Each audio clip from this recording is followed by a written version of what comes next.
இந்நகரிலே பிறந்து வாழ்ந்து மறைந்தாரே காலம் சென்ற இறைவனடி சேர்ந்த கலிய பெருமாள் வள்ளி என்ற தம்பதியிலேயே ஒருவராக விளங்கி வந்த வள்ளி ஆசா நாடக பேராசா நுடிக்க விராயன் பாரதி மணிச்செல்வன் தேனிசை செல்வன் ஆசா கவிஞர் தங்கராசு அவர்களுக்கு இன்றோடு மோட்சம் அப்படியே கொடுத்தேன்.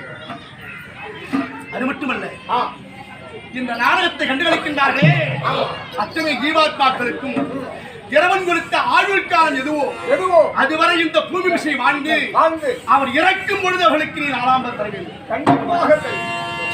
அது மட்டுமல்ல, இந்த நாடகத்தை எழுதியார்